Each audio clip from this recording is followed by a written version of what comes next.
¿Le parece si comenzamos?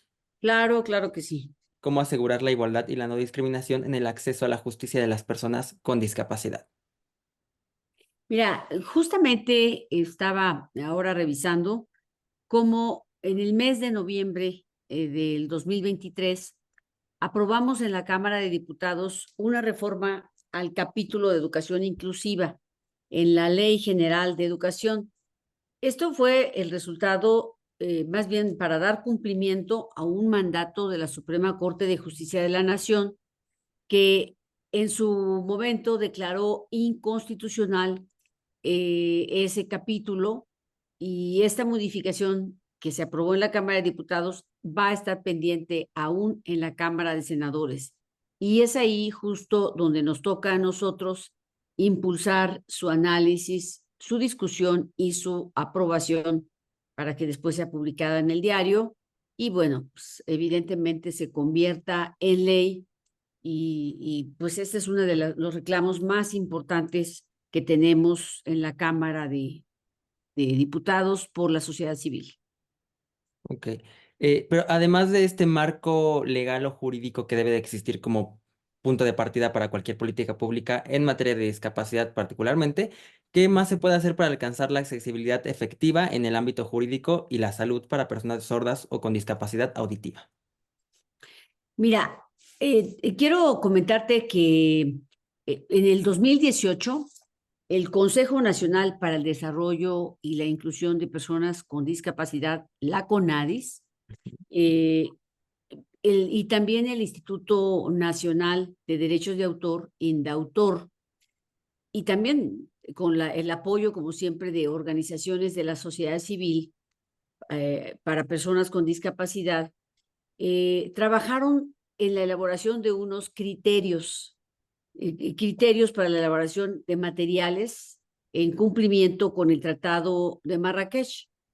Sin embargo, cuando entró la presente administración, pues la CONADIS ha sido completamente abandonada y pues esto ha quedado pendiente, no se ha publicado esos avances y lo que nos toca a nosotros, Francisco, sería insistir en que se haga la publicación de esos criterios y para ello pues tenemos que hacer que sea obligatorio a nivel de ley a fin de que se asegure no solamente su publicación, sino su cumplimiento.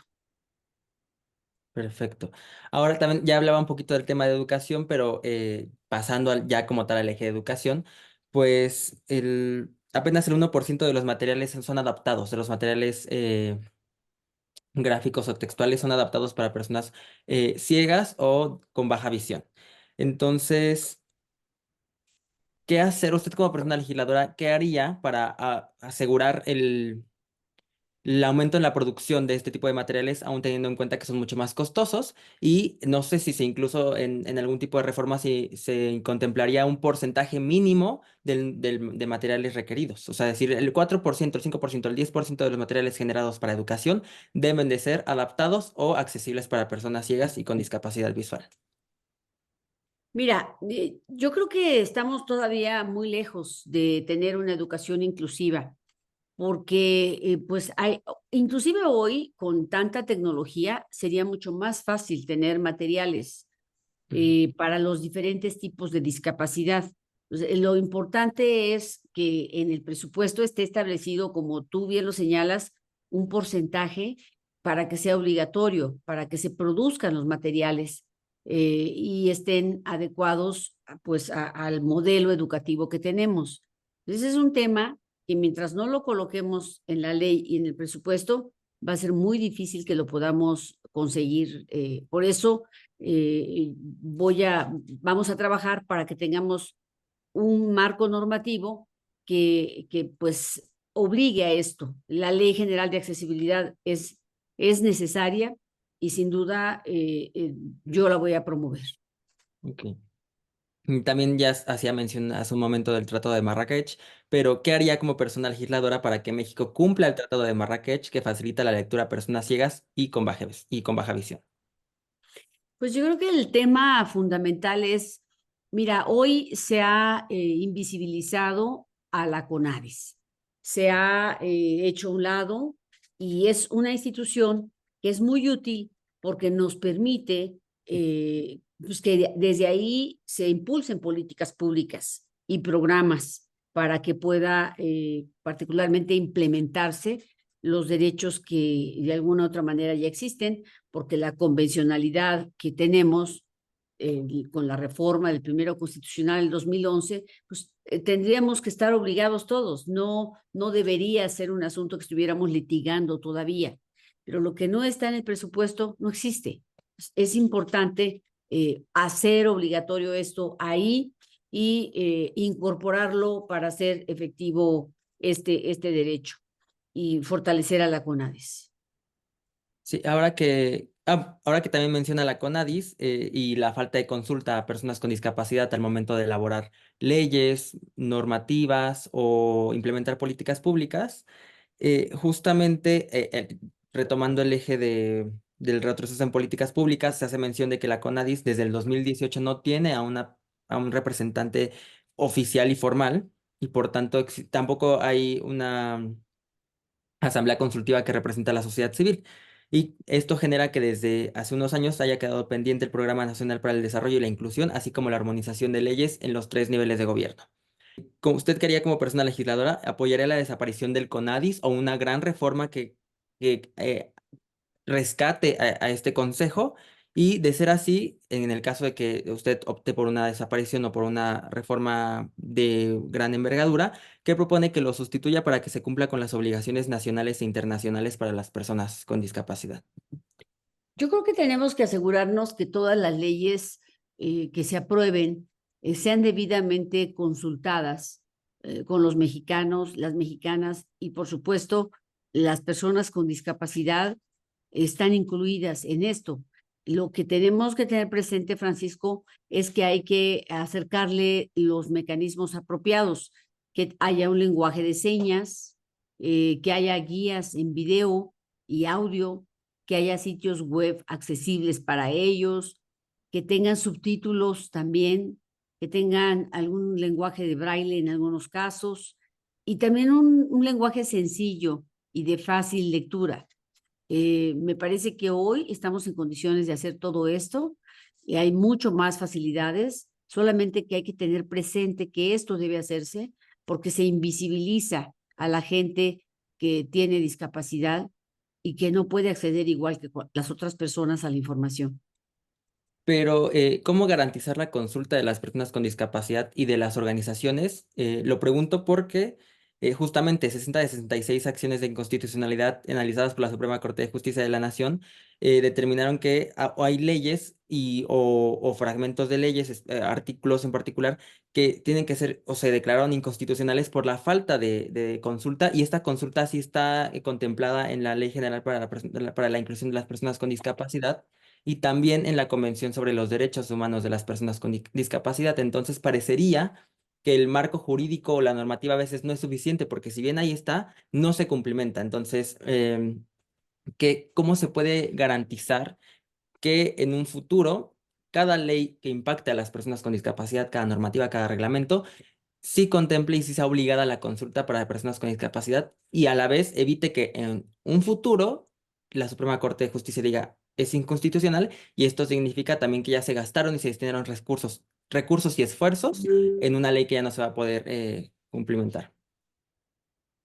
Te insisto, debe haber una consulta justamente para cumplir y para no caer en una cuestión de inconstitucionalidad por violación a los derechos que tenemos incluso suscritos con las convenciones y hay que asegurarnos de eso, que haya un proceso de consulta con los estándares que dicta la propia convención, que estos se hayan realizado pues como corresponde para que realmente sea accesible y la Suprema Corte de Justicia de la Nación ha señalado particularmente que entre la consulta debe destacar previa, debe ser pública, debe ser abierta, debe ser regular y accesible y con una participación efectiva de las personas con discapacidad. Este es un tema que no tenemos que regatear, hay que cumplirlo. Ok. Y sobre el tema del Sistema Nacional de Cuidados. 5,6 millones de personas con discapacidad requieren asistencia para sobrevivir y asistencia permanente. Y de estas personas apenas el 3% acuden a un centro de cuidados. Y de las personas cuidadoras, el 90% son mujeres. ¿Qué hacer para, en primer lugar, contemplar una perspectiva de género en las leyes y cuadros normativos que contemplen un sistema de cuidados? Sin duda es un reto. El reto más importante que tenemos es el Sistema Nacional de Cuidados. El Sistema Nacional de Cuidados afecta de manera directa a la igualdad, especialmente hablando de las mujeres. ¿Por qué? Porque hoy se da por hecho que las personas con discapacidad prácticamente deben ser cuidadas por mujeres. Eh, es importante decir que hemos dado retrocesos aquí y que el Estado-Nación debe garantizar que las personas que están cuidando a una persona con discapacidad pues tengan fundamentalmente pues acceso libre a una educación o a un trabajo, tengan un ingreso por ello y que del otro lado el Estado debe colocar espacios donde haya posibilidades de apoyo para que las personas con discapacidad también puedan desarrollarse y a su vez los parientes, los papás, las mamás particularmente, pues tengan libertad también de desarrollar sus propios derechos, acceder a ellos. Entonces, en este sentido, es importante decir que hoy en día, pues no tenemos manera de que ellos se incluyan. Necesitan libertad, independencia. Y para ello, pues hay que tener transporte inclusivo que realmente les dé independencia. Hay que tener espacios, estancias de día donde puedan estar de manera cuidada, de manera segura. Los cuidadores también deben tener acceso, en su caso, a un ingreso. Deben tener las personas con discapacidad acceso a la educación, a la salud, a la seguridad social y de esta manera pues liberamos también a que las mujeres sean las únicas que se encarguen de los cuidados. Eso es el reto más importante en materia de igualdad. Ok. Y justamente ya hablaba del reconocimiento a las personas cuidadoras. Sobre todo hizo mención de remuneración al respecto al momento de cuidar a una persona con discapacidad. Pero específicamente, ¿cómo reconocer a las personas cuidadoras que de acuerdo con cifras de la ONU representan más de un cuarto del Producto Interno Bruto y se mantienen un tanto invisibles en este sistema económico? Bueno, pues evidentemente, si estas, no tenemos un censo, Ujú. no son visibilizadas. Requerimos que haya un programa específico que se determine para este tipo de personas, porque hoy solo hay una visión asistencial, no hay una visión de derechos, no hay una visión de acceso pleno a los derechos. La visión asistencial es útil, pero no es suficiente. Necesitamos que en una visión de derechos, como marca la Constitución y los distintos tratados que hoy son parte de la convencionalidad, es importante que los cuidadores tengan pues un ingreso que el Estado pueda otorgarles, pero también apoyo para el trabajo que van a realizar y que evidentemente no es exclusivo de las mujeres, es también del resto de la familia. Y me podría platicar un poquito más, también revisando la plataforma electoral del PRI particularmente, me doy cuenta que tienen doce propuestas para personas con discapacidad divididas en tres ejes: cultura y arte, bienestar social y mujeres con discapacidad. Se hace mención de nueva cuenta del Sistema Nacional de Cuidados, pero eh, se tiene contemplado cómo hacer realidad un sistema de cuidados integral que abarque desde la detección, el seguimiento médico, la rehabilitación, hasta las últimas etapas de los procesos, y lo menciono más por el tema presupuestal, es decir, se tiene ya un tanto un esquema de cómo se podría llevar a cabo a la realidad, y no solamente en texto, una propuesta, un sistema nacional de cuidados. Mira, todo eso de alguna manera existía. A lo mejor era insuficiente y a lo mejor estaba desarticulado. Es decir, a lo mejor algunas acciones las tenía el DIF, a lo mejor algunas otras acciones las tenía la CONADIS, a lo mejor algunas otras las debería tener salud, y en fin, es todo un asunto transversal. Es una visión del mundo en el que todos debemos ser incluidos y deben pensarse al momento de hacer cosas en todos. Es decir, si haces una calle, debes pensar en las personas con discapacidad. Todo lo que construyas, todo lo que hagas, todas las leyes, debe pensar en las personas que tienen dificultades de acceso por alguna otra razón. Entonces, yo lo que te puedo decir es que eh, necesitamos una visión de derechos humanos en todo lo que hagamos, y eso hace que si vamos a poner estancias para las personas, por ejemplo, adultas mayores, de estancias de día, casas de día, como le quieras llamar, y vamos a tener más guarderías para los niños, y vamos a tener espacios para los jóvenes que quieran aprender música, pintura, etcétera, como los teníamos con el programa de prevención social para la violencia y la delincuencia, que sean políticas públicas, no programas solamente, pero que tengan metas, que tengan un presupuesto y que tengan una implementación correcta. Y los niveles de gobierno deben estar involucrados en ello. Es un asunto en el que tengamos gobiernos más humanos que realmente incorporen a toda la población, a las personas en general. Y creo que eso no te puedo decir qué presupuesto es porque estará en distintos segmentos, estará en distintos, la ley especial de cuidados no la quieren aprobar en Morena porque tiene un costo. Y es probable que tenga un costo adicional porque hay que fortalecer muchos espacios para todos estos grupos. Pero quitaron muchas cosas que ya existían. Si devolvemos esas cosas que existían, las mejoramos, podemos tener un país más igualitario. No es suficiente con darles un dinero. Hay que darles espacios donde accedan a sus derechos. Ok.